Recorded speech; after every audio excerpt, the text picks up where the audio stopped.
kuwasaidia kuhama, na wale ambao ni structure owners walipewa 68,000 kufacilitate, sio kucompensate, kwa facilitate kuhama ili mradi unapoisha wanarudi mahala hapa. Na tunashukuru sana kwa sababu tumeona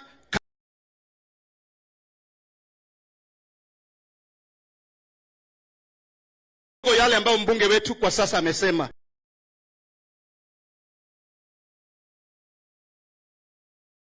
Hawa watu unaoishi hapa, unaoona hapa Mheshimiwa Rais, these are the real hustlers.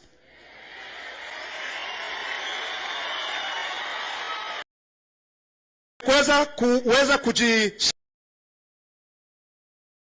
kimaisha.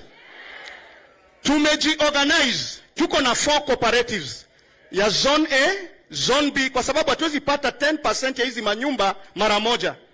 Kwa hivyo hizi housing cooperatives tuna save kidogo kidogo, 100 kwa siku, 200 kwa siku. Na Mheshimiwa Rais, nimekuona sana ukisisitiza mambo ya saving. Na vile unasemaga, maana mimi nakupenda na tunakupenda, huwa unasema a wise man leaves an inheritance for his children's children. Hizi nyumba ni kwa sababu ya hawa watu na watoto wetu. Kwa hivyo tumeanza kusave wakati nyumba zinajengwa. Na Mheshimiwa Rais, umekuja kwa mwezi wako wa pili wa uongozi. Ninaamini kwa sababu hii ni prophetic, within 2 years hizi manyumba zitakuwa zimeisha, na wakati ambapo utakuwa na celebrate your 2 years katika kiti ya uongozi, utarudi tena kutupatia hizi manyumba. Kwa hivyo ninakushukuru, tunamshukuru sana rais wetu kwa kukuja, na hebu tumpigie makofi. Asanteni sana rais.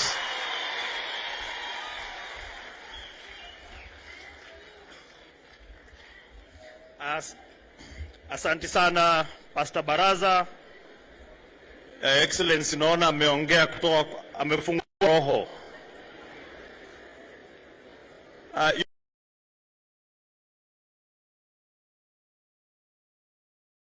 Your Excellency,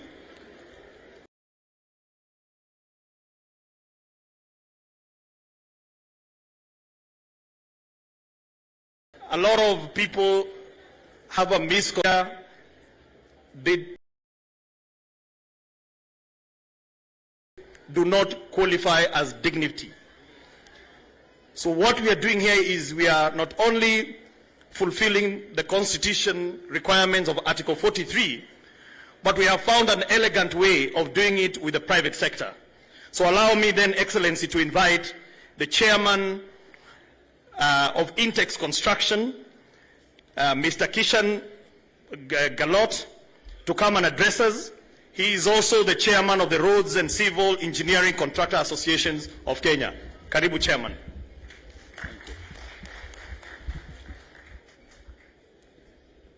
His Excellency Dr. William Samoei Ruto, the President of the Republic of Kenya and Commander-in-Chief of the Defense Forces of Kenya.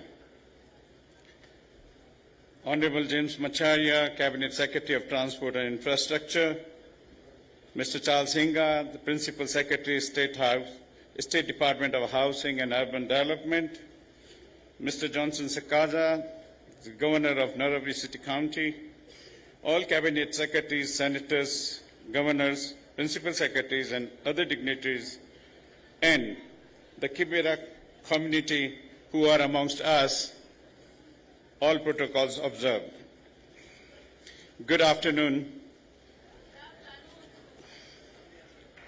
I would like to thank His Excellency Dr. William Ruto for honoring us with his presence for the groundbreaking of the Kibra social housing project.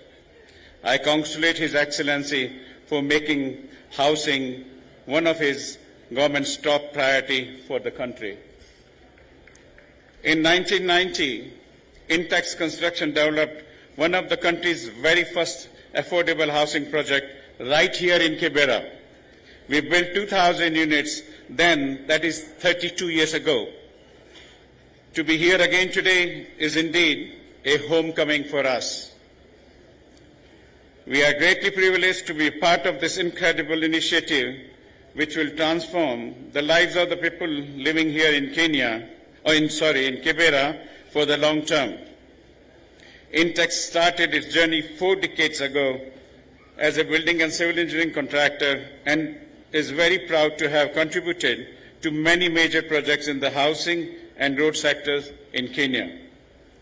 These sectors are the engine of the economy and necessary to ensure inclusive growth across all of our communities. As a local Kenyan company, we strive to engage and work with all stakeholders in our projects. This includes using local suppliers from the community, which will not only create more jobs, but also provide technology transfer of skills and boost the local economy.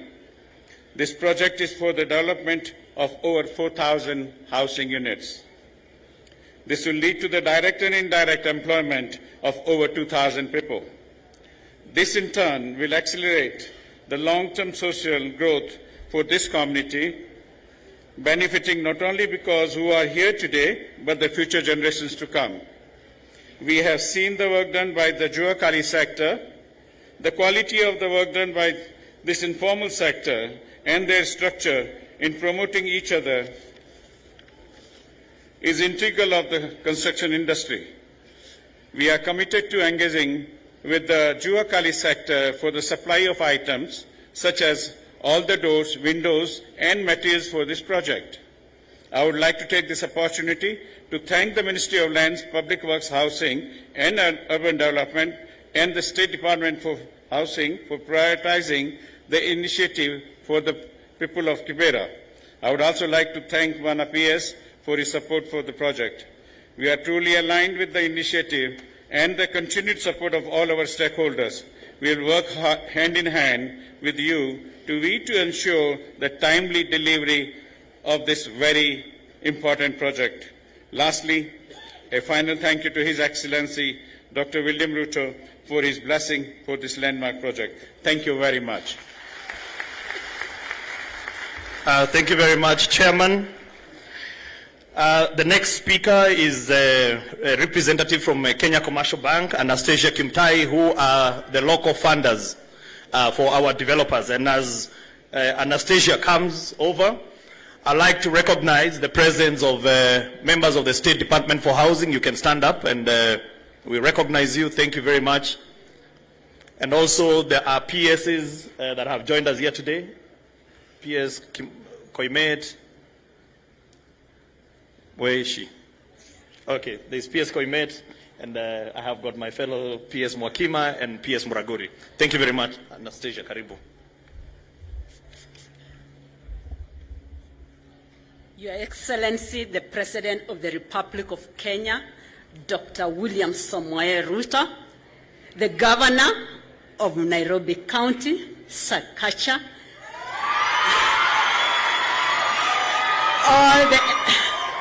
all the elected leaders to the national and the county government, the CS and the press and the PSS here, and all the invited guests.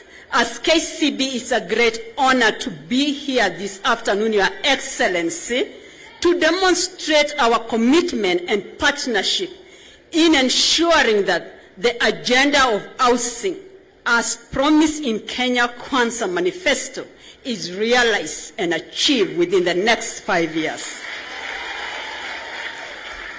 KCB has been a catalyst in driving and pushing the affordable housing agenda through provision of mortgage, hence controlling over 50% of the mortgage industry in our country. Your Excellency, the call is to enable us finance affordable housing. And our presence this afternoon is our commitment, and especially by financing our customer index to be able to build these houses. And we will continue together in ensuring that we finance the like-minded investors, and not only end there, Your Excellency. Through the KCB Foundation to Jiajiri platform, we also commit to train especially the people from this locality so that they can get access to employment. Your Excellency, we have submitted various papers to be able to finance the upcoming housing project, specifically Nakuru Mixed Development, 100 Housing Unit, Meru Housing Phase 1, Kisumu Kanyakwar Phase 3, Changamo Development Phase 1, Kirinyanga County Housing Project, 100 Housing, Muranga Housing, Kiambu Housing, Laikipia. And Your Excellency will keep on supporting. Is our commitment that we will work with the National Treasury to make sure under the financial agenda for this country, especially funding and financing the bottom of the pyramid, is realized and achieved. Thank you so much, and we wish you success.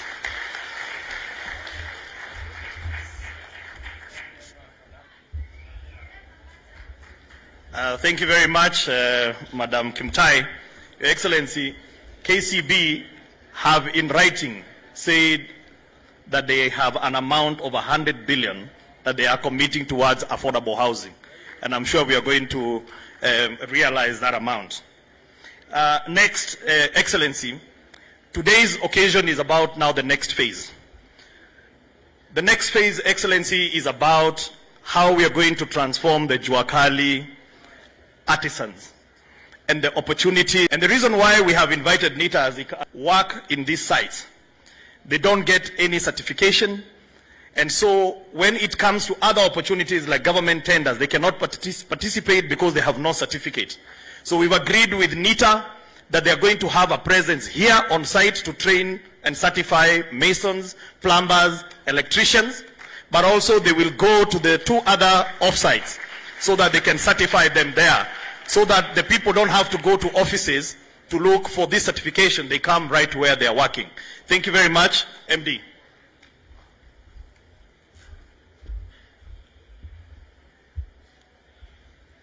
Your Excellency, the President of the Republic of Kenya, Dr. William Samoei Ruto, our Governor Nairobi, Mheshimiwa Sakaja, CS Transport, PS Hinga, all dignitaries present, it is a high privilege this afternoon, Your Excellency, to present our commitment to this special housing project that you are launching today. We want to sincerely thank you, Your Excellency, for specifically creating the State Department for Labor and Skills Development under the Ministry of Labor and Social Protection. The National Industrial Training Authority and Juakali sector beneficiaries to be more competitive and productive for this economy. The Industrial Skills Development Function, Your Excellency, working together with TVETs, target the following. We train, we assess, and we certify low-level workers in the following sectors: housing, MSMEs, as you've created the ministry, and the diaspora affairs, as you've outlined in your Executive Order number 1 of 2022. Your Excellency, today we want to commit that we'll support all the artisans and the hustlers who are seated here today in this social housing project, while noting the following, Your Excellency, that when you look at the skills pyramid, normally we configure it in the following ratios: that for every 1 engineer or manager, we have 2 technologists, and to support those 2 technologists, we have 4 technicians, and at the bottom, supporting the technicians, are craftsmen or artisans who form the majority at the ratio of 8. So, Your Excellency, this afternoon, we want to say that NITA serves the bottom level of hustlers who form the greatest ratio of workers in a construction site. And for this, Your Excellency, we want to commit to the following 6 areas.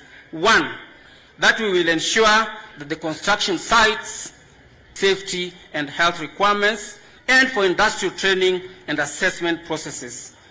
Your Excellency, we will then profile the entry behavior of the hustlers who are seated here today, so that they will profile them for specific trade areas with a focus on the following trade areas: masonry, which is huge in this project, metal fabrications and welding, carpentry and joinery, roofing, plumber pipe fitting, which is scarce in this economy, tiling, Your Excellency, electrical wiring, solar installations, and even painting.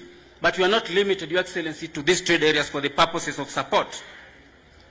We will then, Your Excellency, apply the recognition of prior learning model, which includes customized on-site assessment to evaluate.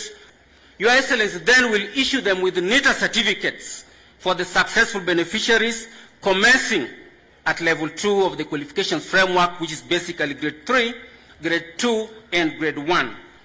Your Excellency, you are aware that the certifications can be vertically enhanced to what we call master craftspersons at level 3, progressing to level 8 at so that this can be able to enhance the training of over 500 beneficiaries, Your Excellency. We'll carry out a case gap analysis and customize the technology transfers are achieved in specific demand areas. We will work very closely, Your Excellency, with NCA, KCB, MSEA, Juakali, and the private sector to scale up technology transfers and to accrue sustainability. With your support, we will ensure that the artisans and the hustlers in these projects are excellently processed. Thank you, and God bless you. Thank you very much.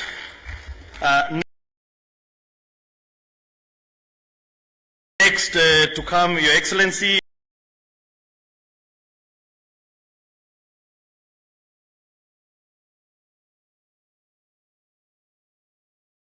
Executive Director of National Construction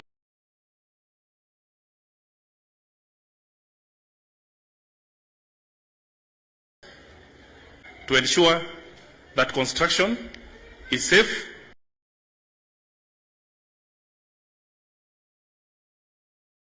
and compliant and can serve. Your Excellency, this is a recognition that somebody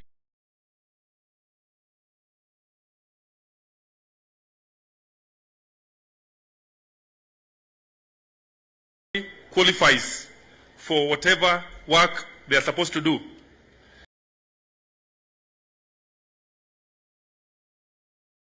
And given to them, they were able to supply very quality products. We also look at the opportunity where this project in Kibra will also give that opportunity to the people around here to also be part, and that 82% of construction workers know this project.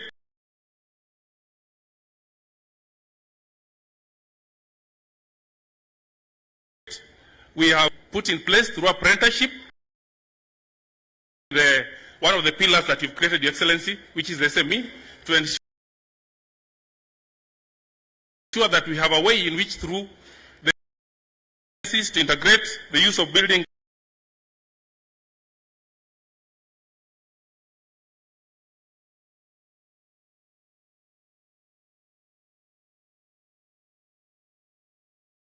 structured and supplied by this particular of the agenda to grow and develop our country and empower wananchi wa Kenya. Asanteni sana.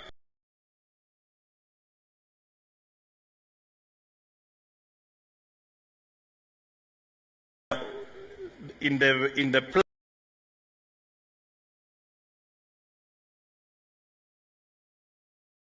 plan itself, it talks about linkages of Juakali with the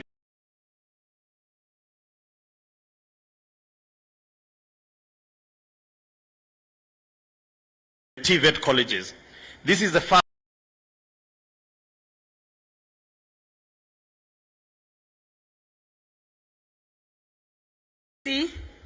Honorable Dr. William Samuel Arap Ruto,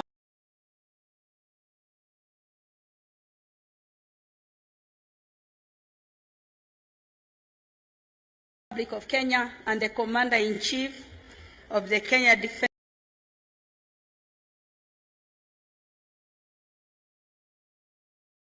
Forces, the Governor of Nairobi, the elected leaders, Cabinet Secretary, systems in the world. The upshot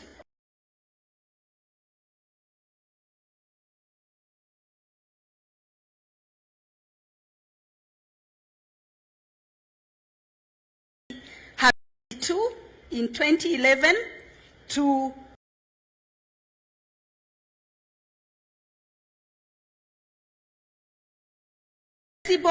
obtain skills, knowledge, and attitudes to be able to achieve competence standards. CBET has enabled us to train more youth on specialized skill areas that meets the labor market demands. Additionally, the youth are trained for self-employment,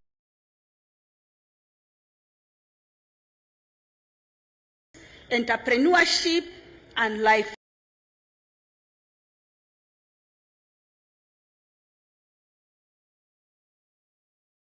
learning.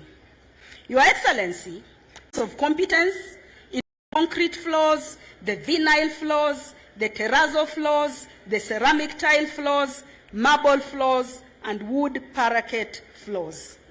Again, under CBET, we also now have broken down this diploma, which takes 3 years, and now we have competencies in walling, which will lead into specialization and mastery of units of competence within the walling, such as load-bearing wall, non-load-bearing wall, or drop wall, shear wall, retaining wall, among others. And we have also broken down the masonry and bricklaying, which will also need to specialization in competencies along masonry and brick laying, such as brick masonry, stone masonry, and concrete blocks. Again, under this CBET, and giving examples within the housing sector, because this is now in almost all sectors. We also have others on carpentry and joinery, cabinet making, electric fittings, plumbing and piping fitting, painter and decorator, among others. In addition, Your Excellency, we are training experts in fabrication of building materials such as doors, windows, and cabros. And Your Excellency, the good news about this CBET and getting into modular with various competencies, we are now able to train a unit with specialization, which takes about 120 hours. And when we convert it into a 40-hour training week, it actually translates to 3 weeks. So within 3 weeks, Your Excellency, we are able to train youth of Kenya and other formal interests to now get into the market and acquire competences that will allow them to employ themselves or be employed and earn as they progress with other competencies. Your Excellency, this is not only cheaper for parents, but is also able to release skills to the labor market within a very short time. In reference to this project, Your Excellency, I am pleased to inform you that for Kibra East Zone B social project, we have partnered with the State Department for Housing and Urban Development and will collaborate, working together with the Juakali sector to provide enabling environment and incubation centers to be able to produce 8,398 standard steel doors at Kabete National Polytechnic, and the principal of Kabete National Polytechnic, together with the trainers and the trainees, are here. We will also partner to produce 11,243 wooden doors and 62,675 quadrant externally, and the same number internally. And this will be done by PC Kinyanjui, the principal of PC Kinyanjui. The trainers and the trainees are here. Your Excellency, I'm also happy to inform you that we have signed an MOU with the State Department for Housing and Urban Development with an overall objective for collaboration in the provision of affordable, social, and decent housing. We have agreed to partner to achieve, among others, skilled labor under the CBET. We will optimize the utilization of the 92 appropriate building materials and technology centers that are located across the country. And in addition, we shall fabricate relevant housing parts such as doors, welded windows, and other fillings. Your Excellency, as I conclude, I also want to give linkage component where we have linked Juakali wood clusters along Gong Road to PC Kinyanjui Technical Training Institute, and the Juakali metal cluster along Jogoo Road and Kariobangi to Kamkunji Technical College, and Kabete National Polytechnic has also been brought in because of their expertise in metal work. In addition, Your Excellency, we have finalized the recognition of prior learning policy, complete with the instruments, and we look forward to now get into accreditation because you have successfully piloted it. We have built the capacity, and the TVETs, which are distributed all over Africa, all over Kenya, working together with NITA, we should be able to satisfy. As I conclude, finally, Your Excellency, because of time, within the Kenya Kwanza Manifesto, we have produced the TVET National Blueprint together with the implementation plan. We also have come up with the National TVET Blueprint and wish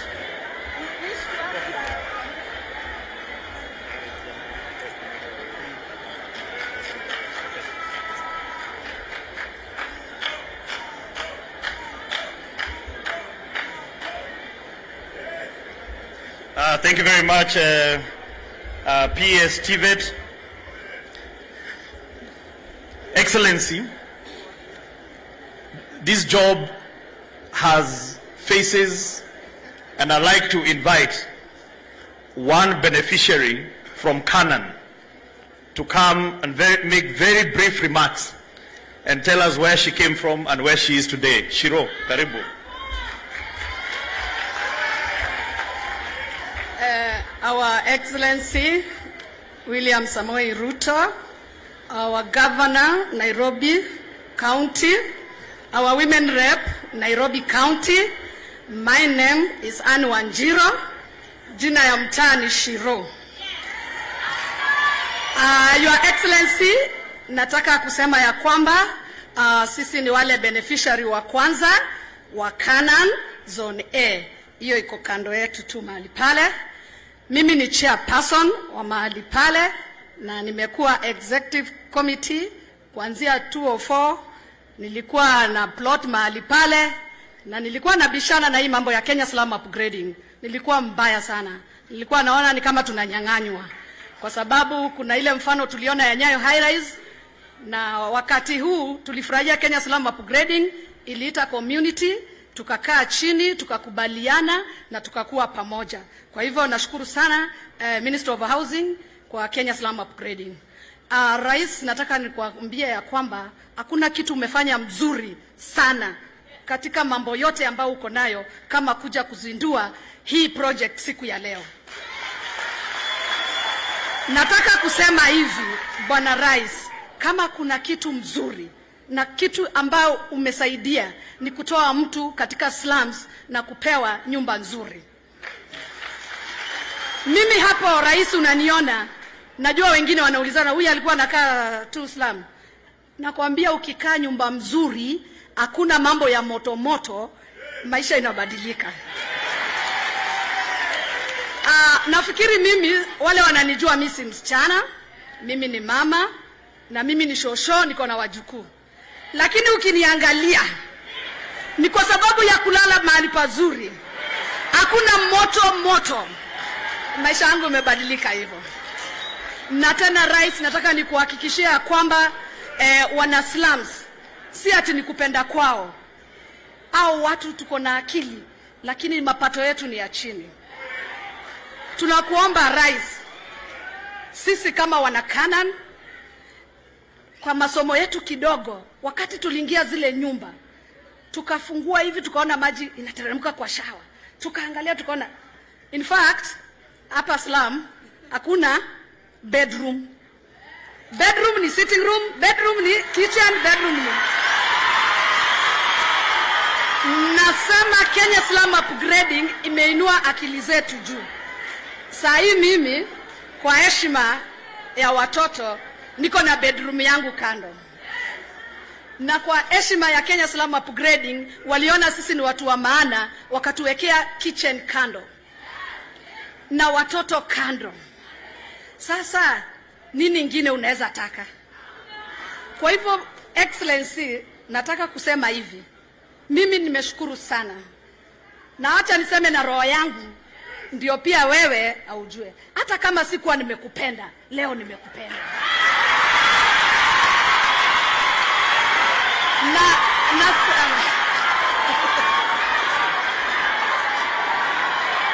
Nataka kushukuru sana Rais.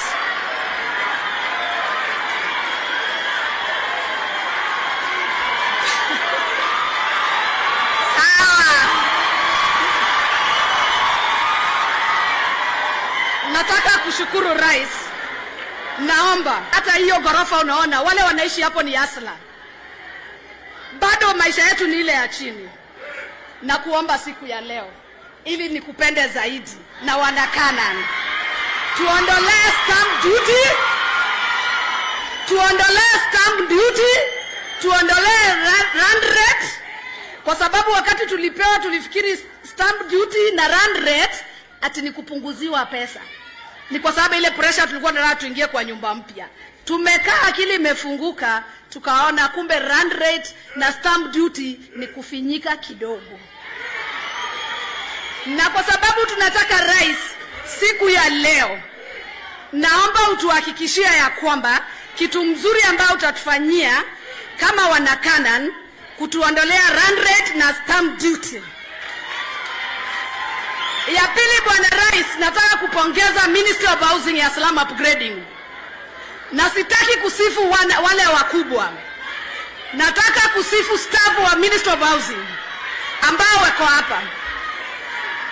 Kazi mzuri ambao wametufanyia. Tumewatusi sana, tukifikiri wanatufanyia vibaya, na kumbe ni maisha yetu walikuwa wanatengeneza.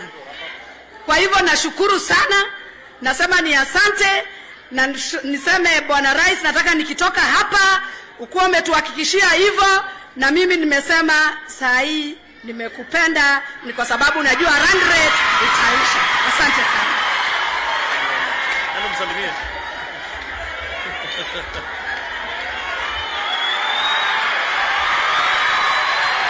Asante sana.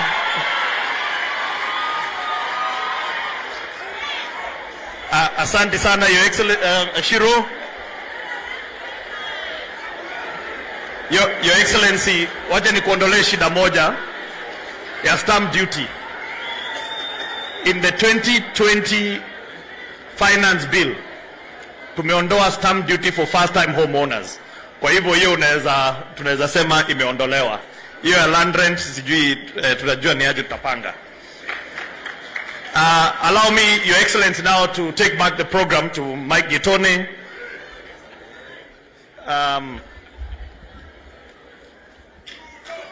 Asante sana katibu wetu. Mheshimiwa Rais, kwa ruhusa yako sasa nikubalie nimwalike gavana wa eneo gatuzi la Nairobi, Mheshimiwa Johnson Sakaja. Karibu sana.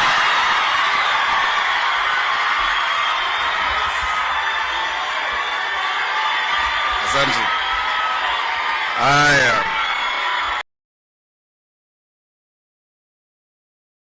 Rais Lang'ata, amjambo.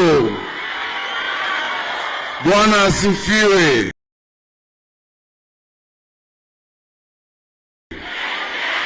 Mheshimiwa Rais, karibu sana hapa. Lang'ata constituency, Kibra, Soweto B.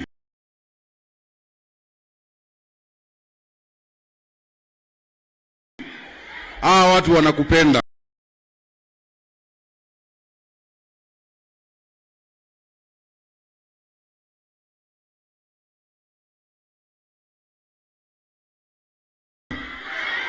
Si mnampenda rais?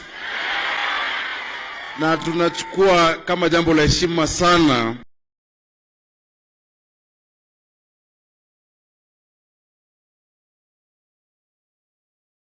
Mheshimiwa Rais, kabla ya kuzungumza, najua wale viongozi ambao walitajwa labda majina hayakutajwa, wacha tumseme kwa majina, sana sana wale wa Nairobi, kuanzia na Oyugi, MCA wa hapa. Huyo Oyugi ni kiongozi mzuri, kila wakati hata nikiwa senator alikuwa ananipigia simu kwa sababu mambo ya watu wa hapa. Watu wa high rise mko na bahati sana kuwa na Mheshimiwa Oyugi kama MCA wenu. Haya, pia tuko na kiongozi wa MCAs wa Kenya Kwanza, tunamuita Bishop, nilimuona kutoka Waithaka Ward, ako hapa na sisi. Tuko na Mheshimiwa Ronaldo wa Umoja, ako hapa. Tuko na Itenya. Wapi Brayo? Huyu Mheshimiwa Rais, huyu Asla ni kijana wa Kibra, na wewe ulimnominate. Sasa ni nominated MCA katika County Assembly ya Nairobi. Nimesikia Samora, Mheshimiwa Samora huwa ametoka Kasarani. Of course tuko na chair lady hapa, Mheshimiwa wetu ambaye ako nominated. Pia Shironi MCA lakini asemi, yule ameongea ni MCA nominated, na pia ni chair wa ODM katika Lang'ata. Tuko naye kwa County Assembly. Tuko na Cecilia pia na wewe. OVG. Virginia alikuwa agent wangu wa Lang'ata na yeye ni MCA pia wa hapa. Your Excellency, niko na dada yangu mama wa county, anaitwa Esther Pasaris. Wacha aje azungumze. Pia yasalimiani, karibu Mheshimiwa Pasaris.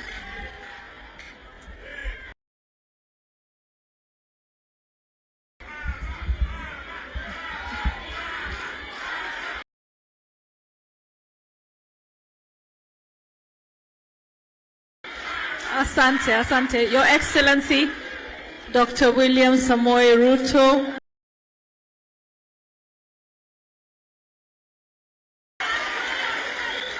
When we met in Nakuru, you asked us as members of parliament to be wary of what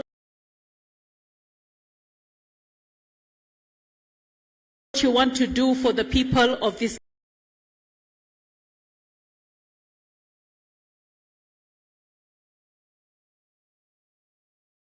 great country of Kenya in terms of housing, to put dignity back into their lives.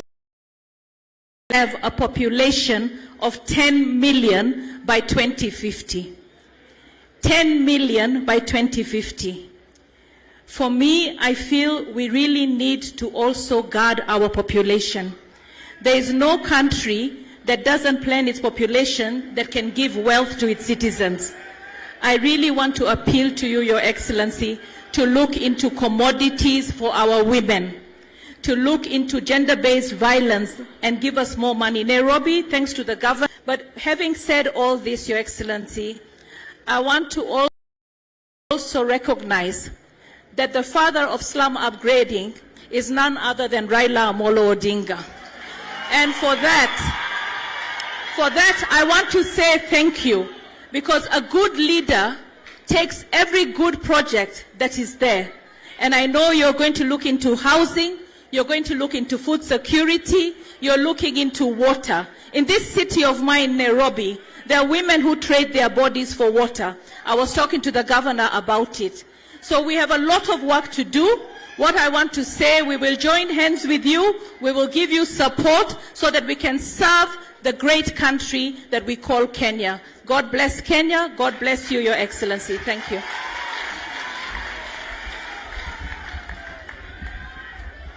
Asante sana, Mheshimiwa Pasaris.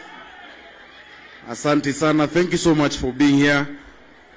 And thank you for the maturity you show in your politics. Pamoja na Jalas, kuna wale wanafikiri bado tuko kwa siasa. Siasa iliisha. Rais ni mmoja. Governor ni mmoja. Wananchi ni hawa na ni wetu, tunawafanyia kazi. Kutoka Kasarani ndio huyo, wacha apungie wananchi hewa. Mkono rather. tuko na mheshimiwa Meja Donk kutoka Embakasi Central ambaye pia ako na sisi. Nimeona baba yao Waititu ambaye pia ni mtu wa Kibra. Wakati na kama kuna wale nimesahau, poleni. Nani? Oh, ulikuwa umemtaja. Tuko na mheshimiwa Mwalimu Orero kutoka hapa Kibra. Jalasu ulikuwa umemtaja. Tuko na Mariga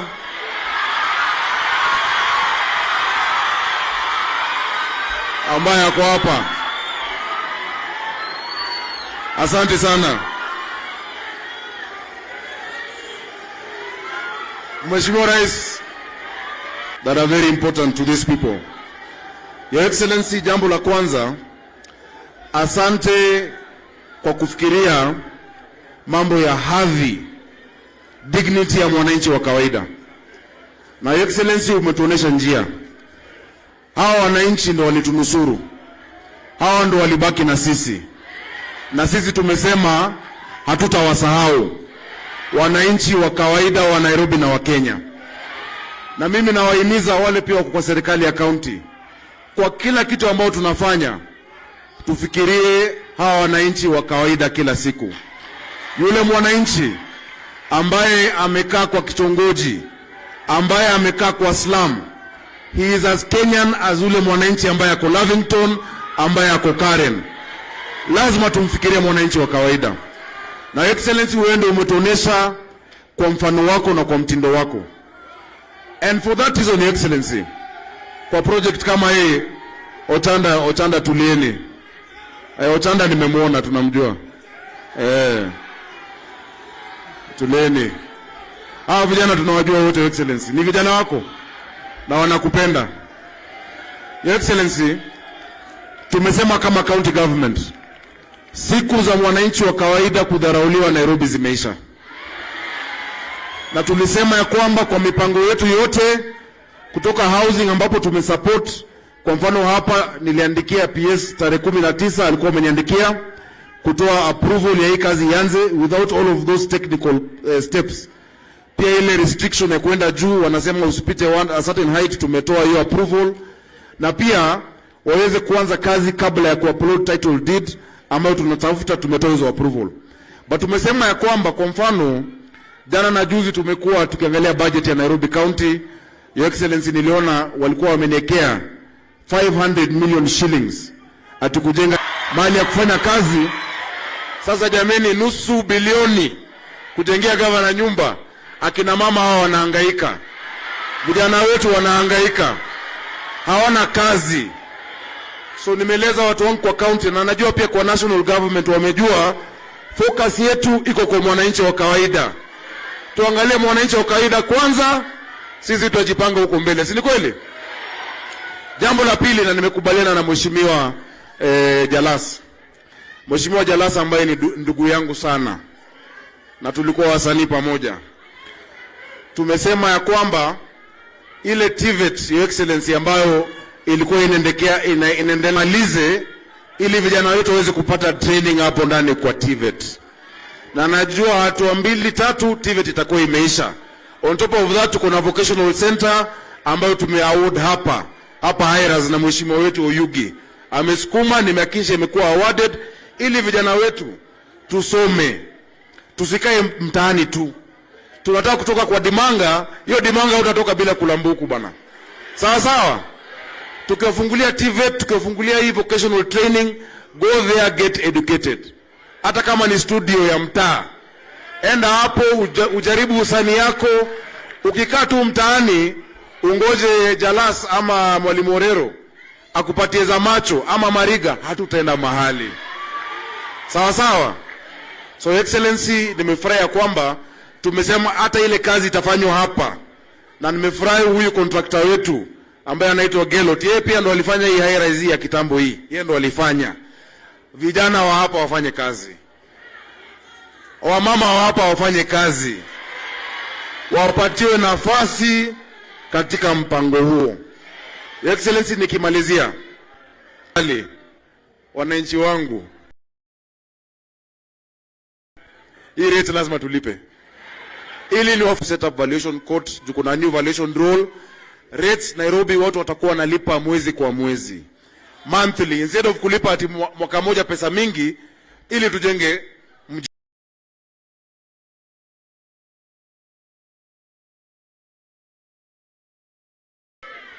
Gani ingine?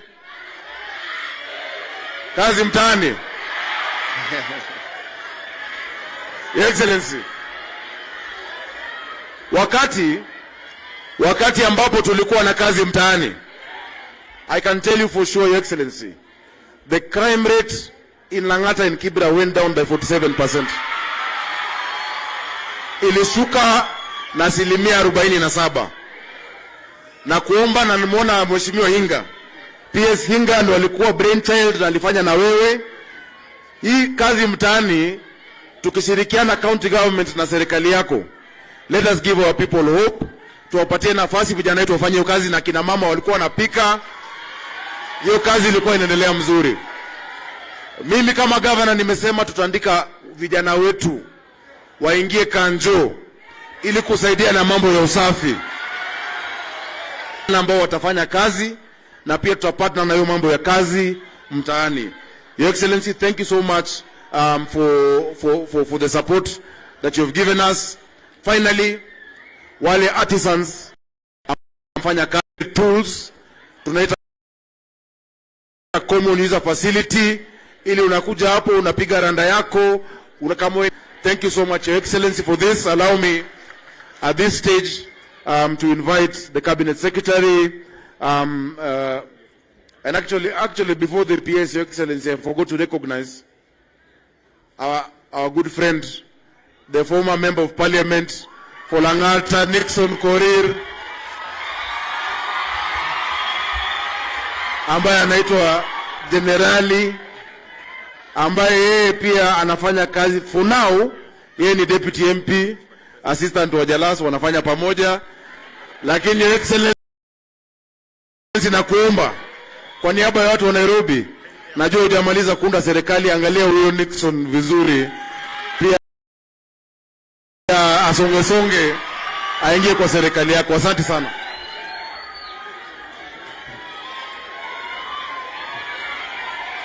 Asante sana Mheshimiwa Rais. Before I speak, let me invite Tom Molwa, who was the chairman, or who is the chairman of the task force which was looking at affordable housing. He is actually one of the key people in the pension space. Tom Molwa, please, karibu.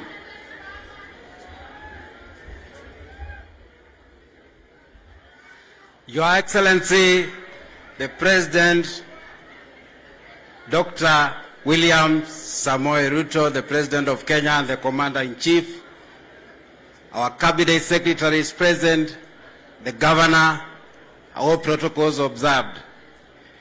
Bwana Rais, Kenya sisi tunajulikana sana kwa mambo mengi duniani. Tunajulikana kwa mbio, tunajulikana kwa ukarimu, tunajulikana sana kwa M-Pesa, lakini hii muradi ya affordable housing, Bwana Rais, ndio mambo yote. Your Excellency, tunajua ya kwamba si tu nyumba. Hii ndio ile muradi itabadilisha maisha kabisa, kwa sababu inaleta employment kwa watu wote wa Kenya hii. Rais, wewe ulitoa ufisadi wako, ukatushaudi wale wafanyabiashara wa machama, wa sako, wa pension, wa insurance, tuache kuomba pesa, kwa sababu hapa Kenya tuko na pesa. Pension yetu tutaweka pesa kwa Asla Fund, na sisi wafanyabiashara tukasema tutamsupport rais, kwa sababu serikali imesema itatupatia hadhi, alafu wale wawekeshaji pension, insurance, sisi tutaleta pesa kusaidia serikali kujenga hizi nyumba. Alafu hizo nyumba mtapata hizo nyumba, mtalipa rent to own. Baada ya miaka kidogo nyumba inakuwa yako. Hiyo pesa yote tunasanya wenyewe kama wa Kenya, kwa ile spirit ya Rambi na pension scheme na chama tumeamua ya kwamba kuanzia mwaka hii Bwana Rais tunaanza na bilioni 500 kuanza kujenga nyumba, ndio Wakenya wetu wapate nyumba ya kufaa kabisa. Bwana Rais, tunajua ya kwamba Bwana Rais, tukiendelea na hiyo mwito, Kenya itabadilika kabisa na tutakuwa tumetoa shining star ulimwengu mzima. Thank you very much, Your Excellency. I only have that to say, we commit to support your government from the insurance sector, from the pension sector, to make sure that we get housing and we live in dignity. Asante sana Bwana Rais. Your Excellency, because of time, let me say this, even as we wait for the President to come. One of the key advantages we have in this country is that now we have political will at highest level in terms of the President leading the way. Niseme hivi, in the last 1 month,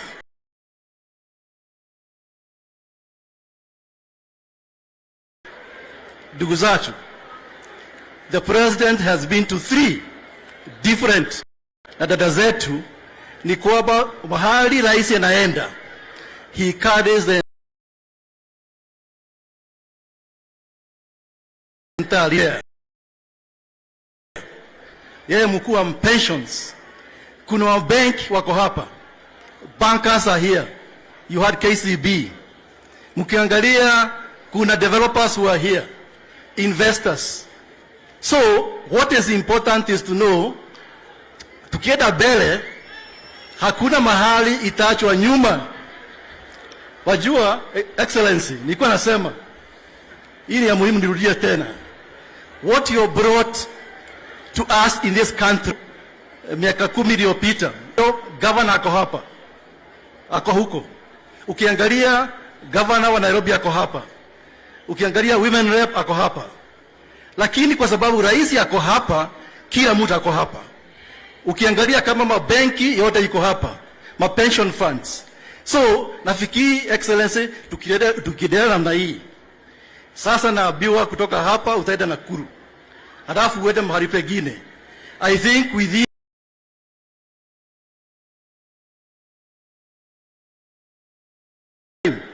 this country will be very different.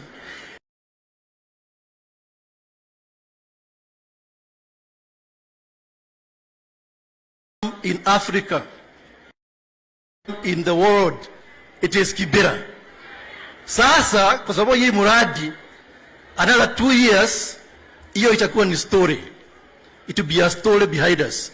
Kwa hiyo rais, kwa sababu ya masaa, ni kushukuru kwa kuja, na ningeomba tusimame sisi zote tumkaribishe rais wetu wa Kenya. Asante sana.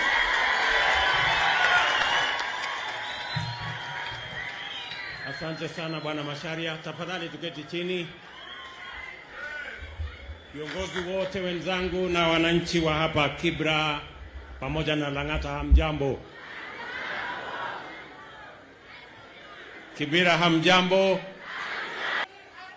Kwanza mimi nataka ni nafasi ili tuweze haya mambo ya ujenzi wa manyumba yenu katika sehemu hii ya Kibra. Kwanza mimi nataka nichukue nafasi hii niwashukuru sana. Niwashukuru watu wa Lang'ata na niwashukuru watu wa Nairobi kwa kunipatia nafasi niwe kiongozi wa taifa letu la Kenya. Mimi nawashukuru sana na nawapongeza sana, na mimi nataka niwaahidi ya kwamba hiyo kazi mumenipatia nitafanya na bidii sana, na mimi sitawaangusha. Tunaelewana? Jambo la pili, wakati nilikuja hapa Lang'ata katika uwanja huu, niliwaambia ya kwamba nitarudi hapa kwa mapenzi ya Mungu chini ya siku 100 kuanzisha hii mradi ya ujenzi wa manyumba katika hii Kibra Soweto B. Leo nimekuja hapa kutimiza hiyo ahadi. Na mimi nataka niwahakikishie ndani ya miaka 2.5 nitarudi hapa tena ili niwakabidhi manyumba zenu wale watu mnaishi hapa.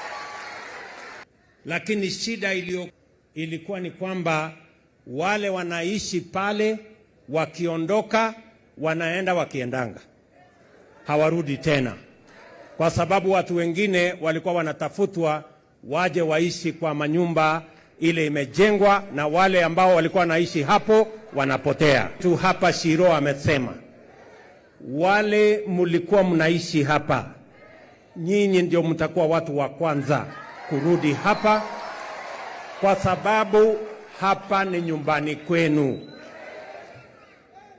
Na mimi nataka niwahakikishie vile vile, leo tumekuja hapa kuanzisha manyumba 4,000 ambazo itakuwa ni manyumba zenu, na tutajenga mbali na manyumba zenu. Pale mlikuwa na manyumba hapa, ilikuwa ni nyumba haina choo, haina taa, haina maji, haina sewage, haina barabara, haina mambo yote. Si ni kweli? Hii mtaa mpya ambayo tunawajengea itakuwa na barabara, itakuwa na parking, itakuwa na elimu ama shule ya watoto wenu, itakuwa na hospitali, itakuwa na soko mahali mtafanya biashara zenu, na manyumba yenu itakuwa na vifaa zote. Mtakuwa na choo pale, mtakuwa na maji, kutakuwa na stima, na tutahakikisha kwamba hii Kibra ambayo ilijulikana kama slum kubwa katika Afrika itakuwa the largest real estate in Kenya. Nyinyi mnanielewa? Niliwaambia wakati nilisimama hapa, niliwaambia hizi manyumba tutawajengea itakuwa ni nyumba zenu. Jambo la kwanza. Jambo la pili, niliwaeleza ya kwamba ni nyinyi mtakayokuja kuishi hapa. Na jambo la tatu, niliwaambia ile shilingi 2,500 unalipa kwa ile nyumba ya mabati ama ya matope, utakuja kulipa hiyo 2,500 kwa ile nyumba tutakujengea hapa.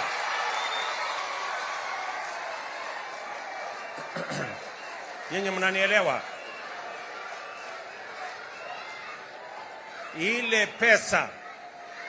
Ile pesa ulikuwa unalipa kwa nyumba ile ya matope ama ya mabati, nyumba haina maji, haina choo, haina stima. Sasa utakuja kuishi katika nyumba iko na hiyo mambo yote, na utalipa ile pesa ulikuwa unalipa pale.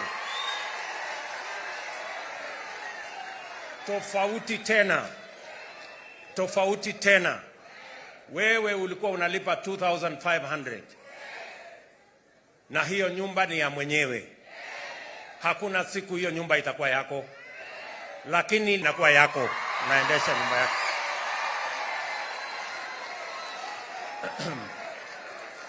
Nyinyi mnanielewa? Na mimi nasimama hapa kuambia watu wa Nairobi, Kibra Soweto B. Mimi nataka nimwambie waziri pamoja na permanent secretary ya kwamba waanze kupanga mambo ya Soweto C, kwa sababu chini hata B Lang'ata C. Tumekubaliana watu wa Lang'ata, watu wa Kibra, tumekubaliana. Hiyo ndio mpango nilikuwa nimewaambia ya housing. Na hii mpango ilikuwa katika mipango yetu for the last 5 years. Lakini the last 5 years tumejenga nyumba 2,000 peke yake. Mimi nataka niwahakikishie watu wa Nairobi na watu wa Kenya ya kwamba kabla ya mwaka mmoja ujenzi wa manyumba 200,000 katika taifa letu la Kenya. Because the rate of our urbanization is at approximately 4%. It means